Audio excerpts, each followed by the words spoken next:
శ్రీ గురువే నమ. ఓం శ్రీ మాత్రే నమ. ఓం సర్వమంగళాయ నమ. ఈరోజు హస్తరేఖ జ్యోతిష్యంలో భాగంగా సంపద రేఖ లేక ఉద్యోగ రేఖ లేక రవిరేఖ సూర్యరేఖ ఇట్లా అనేక రకాల పేర్లు ఉండేటువంటి రేఖ గురించి చెప్తాను. ఈ రవిరేఖ అనేది ఇది హస్తం. ఈ హస్తంలో రవిరేఖ అనేటువంటిది ఉంగరపు వేలు కింద ఈ విధంగా ఉంటుంది. అయితే ఈ ఉంగరపు వేలు కింద ఉండేటువంటి ఈ రేఖలో అరచేయి మొదటనే అడ్డు రేఖలు కానీ కట్ చేసిన ఎడల ఇప్పుడు ఈ విధంగా ఉంది, ఎలా ఉంది లేదా ఈ విధంగా ఉంది. ఈ విధంగా అడ్డు రేఖలు ఎలా వచ్చాయి అంటే ప్రారంభంలోనే రవిరేఖను ప్రారంభంలోనే అడ్డురేఖలు ఎవరికైతే కట్ చేస్తాయో, ప్రారంభంలోనే అడ్డురేఖలు ఎవరైతే రవిరేఖను కట్ చేస్తాయో ఆ రవిరేఖను కట్ చేసిన వ్యక్తికి సంపద ఏ విధంగా ఉంటుందంటే, సంపద ఏమవుతుందంటే బాల్యంలో ఉన్నటువంటి ఎవరికైతే ఈ కటింగుల రేఖ ఉంటుందో ఆ కటింగుల రేఖ ఉన్నటువంటి అడ్డురేఖలు ఉన్నటువంటి వ్యక్తికి బాల్యంలో ఉండగా వారి తల్లిదండ్రులు ఎక్కువగా సంపదను ఖర్చు పెట్టినట్టు, ఎక్కువగా ధనం ఖర్చు చేసినట్లు చెప్పవచ్చు. ఈ విధంగా అడ్డురేఖలు ప్రారంభంలో ఉంటే ఈ పిల్లవాడి కోసం, ఈ అబ్బాయి కోసం, లేకపోతే బాల్యంలో ఉండగా కానీ బాల్యంలో ఉన్నప్పుడు ఆ అబ్బాయి ఆరోగ్యానికి సంబంధించి కానీ ఇంకో దానికి కానీ ఎక్కువగా ధనం ఖర్చు చేసినట్టుగా చెప్పుకోవాలి. అదేవిధంగా అడ్డురేఖలు రవిరేఖ మధ్యలో ఉన్నా ఈ రెడ్డు రేఖలు అనేటువంటివి ఇలా మధ్యలో ఉండింది అనుకో, అడ్డురేఖలు రవిరేఖకు మధ్యలో ఉంటే ఆ వ్యక్తే తనకు తాను వ్యయ ప్రయాసాలు పొందును. గతంలో కూడా చెప్పాను, మళ్ళీ గుర్తు చేసుకున్నట్టు చెప్తాను. ఈ విధంగా మధ్యలో కానీ అడ్డురేఖలు ఎవరికైతే ఉంటాయో ఆ మధ్యలో అడ్డురేఖలు ఉన్న వ్యక్తి తనకు తానే ఖర్చులు పడును, ఇబ్బందులు పడును. తనకు తానే ఖర్చులు పెట్టేసి తనకు తానే ఇబ్బందులు పడే వ్యక్తికి మధ్యలో ఈ రేఖ మీద అడ్డురేఖలు ఉంటాయి. అదేవిధంగా రవి రేఖ హృదయ రేఖ వరకు బాగా వచ్చి తర్వాత బుధ స్థానంలోకి పోయినాం. ఇప్పుడు ఈ రేఖ అనేటువంటిది ఏడాదాకా బాగా వచ్చింది. ఏడాదాకా బాగా వచ్చి ఈ బుధ స్థానంలోకి పోయింది. ఈ బుధ స్థానంలోకి పోయిన రేఖ వల్ల రవిరేఖ హృదయ రేఖ బాగా వచ్చి చక్కంగా వచ్చి ఈ విధంగా బుధ స్థానంలోకి పోతే ఆ వ్యక్తి తన కళను, తనకున్నటువంటి విద్యను ధనార్జనకు ఉపయోగించుకొని సఫలం కాగలడు. తనకున్న విద్యని, తనకున్న కళని ధనార్జనకు ఉపయోగించి సక్సెస్ అవుతారు. అదేవిధంగా హృదయ రేఖ పైన రవిరేఖ అంటే ఈ రవిరేఖ అనేటువంటిది ఇలా వచ్చేసింది, ఇదైపోయింది, ఇలా వచ్చేసింది హృదయ రేఖ దాకా. ఈ రవిరేఖ అనేది వచ్చిన తర్వాత, బాగా వచ్చిన తర్వాత ఆ రేఖ శని స్థానంలోకి చేరిన ఈ రేఖ ఇలా శని స్థానం చేరింది. ఈ శని స్థానం చేస్తే అర్థం ఏంటంటే తన యొక్క చాదస్తము,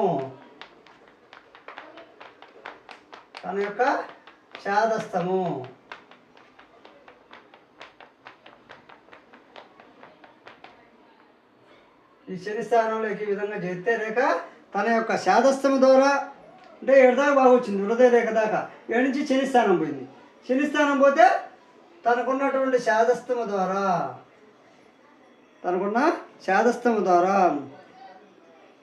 శని స్థానంలో చేరిన రేఖ వల్ల తనకున్న కళను అభివృద్ధి పరుచుకోలేరు. ఈ బుధ స్థానం పోతే తనకున్న కళను ధనార్జనకు ఉపయోగించుకుంటారు. అదేవిధంగా శని స్థానం కాకపోతే తనకున్న కళను అభివృద్ధి పరుచుకోలేక కుంగిపోతూ నష్టపోతూ ఉంటారు. అదేవిధంగా హృదయ రేఖ పైన రవిరేఖ బుధరేఖ నామాకారంలో ఉన్న ఈ రవిరేఖ అనేటువంటిది ఇప్పుడు బుధరేఖ ఇలా ఉంటుంది, బుధరేఖ మామూలుగా పోతుంది. అలా కాకుండా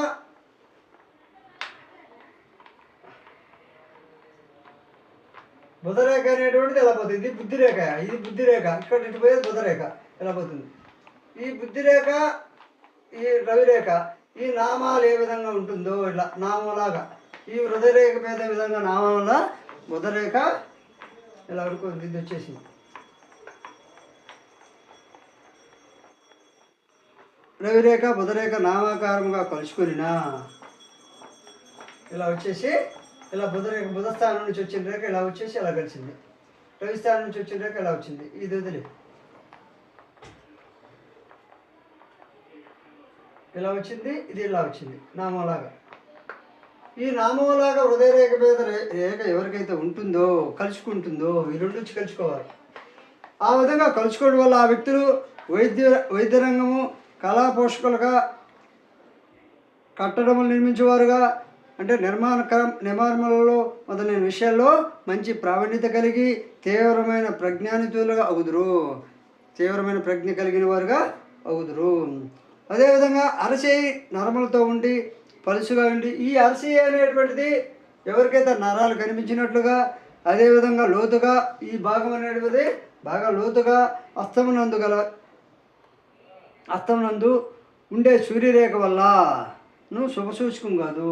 ఈ అనేటువంటిది అరచేయి నరాలుగా ఉండి ఈ యొక్క గుంతగా ఉండి మధ్యలో గుంతని ఇది గుంతలాగా ఉండి ఈ రవిరేఖ ఉన్నప్పటికీ ఈ గుంత ఉండే దాంట్లో ఈ రవిరేఖ ఉండినా కూడా అంటే ఇక్కడ గుంత ఉండకూడదు, నరాలతో ఉండకూడదు రేఖ.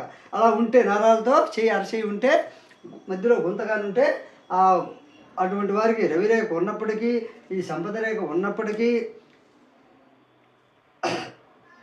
శుభసూచకం కాదు, శుభాలు జరుగుట కష్టము. అయితే శుభసూచకంగా శుభాలు ఉండాలంటే సౌష్టము అస్తమ యొక్క ఆకారము ఈ రంగు అనేటువంటిది రక్త ప్రసరణకు బాగుండాలి. అంటే నరాలతో ఉన్నప్పటికీ ఈ రంగు ఈ చెయ్యి అనేటువంటిది రక్త ప్రసరణ జరిగినట్లుగా రక్తవర్ణంలో చెయ్యి ఉంటే సౌష్టం కూడా బాగా నిర్మాణం అస్తం బాగుంటే అప్పుడు మేలు జరుగుతుంది, సంపద వస్తుంది. అదేవిధంగా అరచేయి ఎండిపోయినట్లుగా ఉండకూడదు. ఈ అరచేయి చాలా మందికి ఎండిపోయినట్లుగా కళ లేకుండా ఉంటుంది, అదేవిధంగా పాలిపోయినట్లుగా ఉంటుంది. అలా ఉన్న రవిరేఖ ఉండినను రాణింపు ఉండదు. ఈ అరచేయి కూడా బాగలేనప్పుడు ఈ రవిరేఖ ఉన్నా కూడా చాలామందికి రాణింపు ఉండదు. అందుకే నాకు ఆ రవిరేఖ ఉందా నువ్వు చెప్పింది జరగలేదంటే చెయ్యి ఆకారం పాలిపోయినట్టుగా ఉండకూడదు, నరాలతో ఉండకూడదు, చెడు ఉండకూడదు. అదేవిధంగా పాలిపోయినట్టుగా చెయ్యి ఆకారం కూడా బాగలేకపోతే ఈ రవిరేఖ ఉండి ఉపయోగం లేదు, రాణింపు ఉండదు. అదేవిధంగా రవిరేఖ యందు నక్షత్రం ఉండి ఆ రేఖ నక్షత్రం దగ్గరే ఆగిపోయినా, ఇప్పుడు రవిరేఖ ఉంది అనుకో, ఈ రవిరేఖ దగ్గర నక్షత్రం వచ్చింది, ఆడైనా ఉన్నాను నేను పైన చూపించా. ఈ రవిరేఖ ఎక్కడన్నా రాని ఆ వచ్చిన పైన నక్షత్రం గుర్తుంటే ఆ రేఖ నక్షత్రం దగ్గర ఆగిపోయినా శుభలక్షణం కాదు. అంటే ఇప్పుడు రవిస్థానంలోనే అనుకోబడ్డా, మీరు రవిస్థానంలో చూపిస్తారని అనుకుంటారు. ఇక్కడ రవిరేఖ ఎక్కడ ఉంది, ఈ రవిరేఖ ఇక్కడే ఆగిపోయింది. అంటే మీరు ఏడాదాకా వచ్చింది రవిస్థానంలో నక్షత్రం ఉంటే మంచిది అన్నారు కదా అని చెప్పొచ్చు. ఈ రవిరేఖ ఉండి రవిరేఖ బయలుదేరి ఈ నక్షత్రం దగ్గరకు వచ్చి ఆగిపోతే అది శుభసూచకం కాదు, శుభలక్షణం కాదు, మరియు గొప్ప ప్రమాదం సంభవించే అవకాశం ఉంటుంది. ఈ విధంగా రేఖ వచ్చి నక్షత్రంతో కానీ అంతమైతే 7 దాకా రావచ్చు, 7 వరకే రావచ్చు. అంటే అసలు ఈ స్థానంలోకి చాలదు. అలాంటి వరకు గొప్ప ప్రమాదం కూడా జరిగే అవకాశం ఉంటుంది. నక్షత్రం శహనం చెడు ఫలితాలు కూడా వచ్చును. ఈ నక్షత్రం ఒక్కొక్కసారి చెడు ఫలితాలు కూడా ఇచ్చును, విషాద పరిస్థితి కూడా ఏర్పడే అవకాశం ఉంటుంది.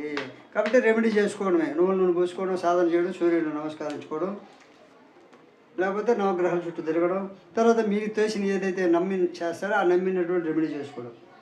అదేవిధంగా నక్షత్ర శహనం వల్లనే ఒక వ్యక్తి వృద్ధిలోకి వచ్చినప్పుడు, ఈ నక్షత్ర శహనం ఉండి ఆ వ్యక్తి వృద్ధిలోకి వచ్చినప్పుడు ఆ శహనం దగ్గర రవి ఆగిపోయిందంటే పెద్ద కారణం ఉంటుంది. ఇక్కడ నక్షత్రం ఉంది, నేను ఈ విధంగా నక్షత్ర రేఖ వచ్చింది, ఈ విధంగా నక్షత్రం ఉంది, నేనేమో అభివృద్ధి చెందాను అంటున్నాను. అయితే ఈ నక్షత్ర శహనం వల్లనే ఆ వ్యక్తి అభివృద్ధిలోకి కానీ వచ్చి ఉంటే, ఆ శహనం దగ్గర రవి ఆగిపోయి ఉంటే, ఇక్కడ ఈ రవి ఇక్కడ ఆగిపోయి ఉంటే రవిరేఖ పెద్ద కారణం ఉంటుంది. ఎందుకంటే గొప్ప ఆపద లేక ప్రమాద పరిస్థితులు లేకాక ప్రాణాపాయం సూచించును. నువ్వు ఆర్థికంగా అభివృద్ధిలోకి వచ్చినప్పటికీ మీరు ఆర్థికంగా అభివృద్ధి చెందవచ్చు. కానీ పెద్ద ఆపద లేదా ప్రమాద పరిస్థితులే ఏర్పడే అవకాశం ఉంటుంది. అంటే ఆర్థిక నష్టం లేదయా, సంపద నష్టం లేదయా, నాకు ఇంకెందుకు నువ్వు ఈ విధంగా నక్షత్రం ఉంటే ప్రమాదం అని చెప్పినావు అంటే, ఈ నక్షత్రం ఉన్న వాళ్ళకి మిగతా రేఖలన్నీ బాగుంటే సంపద వస్తుంది. అంటే ఈ ఆయుష్ రేఖ, ఈ బుద్ధి రేఖ బాగున్నా కూడా సంపద వస్తుంది. కానీ ఆ సంపద వచ్చేటప్పటికీ ఈ విధంగా నక్షత్రం గుర్తుతో ఆగిపోయిన రేఖ వల్ల ఏంటంటే అకస్మాత్తుగా సడన్గా ప్రాణాపాయం ఏర్పడే అవకాశం ఉంటుంది. అప్పుడు ఆ ప్రాణాపాయం గురించి తెలియాలంటే ఈ 2 రేఖలు ఇది చూడాలి. ఈ 2 రేఖలు కూడా ఈ కత్తెలు గిత్తెలు ఈ రేఖల మీద ఏమైనా ఉన్నాయో చూసుకోవాలి. కాబట్టి ఈ నక్షత్రం గుర్తుతో ఆగిపోయిన రవిరేఖ వల్ల మాత్రం సంపద ఉన్నప్పటికీ, సంపద వచ్చినప్పటికీ ఆరోగ్యపరంగా, శారీరక పరంగా సమస్యలు వచ్చును. అదేవిధంగా గొప్ప ప్రమాదం సంభవిస్తుంది. నక్షత్రం చేవను చెడు ఫలితాలు కూడా వచ్చును, విషాద పరిస్థితి కూడా ఏర్పడును. అదేవిధంగా ఈ నక్షత్రం వల్ల ఒక వ్యక్తి వృద్ధిలోకి వచ్చినప్పటికీ ఆ సింహం దగ్గర రవి ఆగిపోయిందంటే పెద్ద కారణం ఉంటుంది. గొప్ప ఆపద లేక ప్రమాద పరిస్థితులే కాక ప్రాణాపాయం కూడా సూచించును. ఈ సమయంలో జీవిత రేఖ అంటే ఈ జీవిత రేఖ, ఈ హృదయ రేఖ, ఈ బుద్ధి రేఖ, ఈ 3 రేఖలు ఉన్నటువంటి చెడు గుర్తుల్ని, చెడు సింబాల్ని పరిగణలోకి తీసుకోవాలి. అంటే ఆ రేఖలను చూసి ఆరోగ్య రేఖ, ఇక్కడ ఆరోగ్య రేఖ ఉంటుంది, ఇక్కడ ఒక ఆరోగ్య రేఖలా ఉంటుంది. ఈ ఆరోగ్య రేఖను కూడా ఇట్లా బుధస్థానం పోయే రేఖ ఆరోగ్య రేఖ, ఆరోగ్య రేఖ, రేఖ, బుద్ధి రేఖ, ఈ 4 రేఖలను ఒకసారి పరిశీలించి ప్రమాదం ఏ విధంగా ఉంటుందో తెలుసుకొని జాగ్రత్త పడండి. ఈ వీడియో కనుక నచ్చితే లైక్ చేయండి, షేర్ చేయండి, సబ్స్క్రైబ్ చేయండి.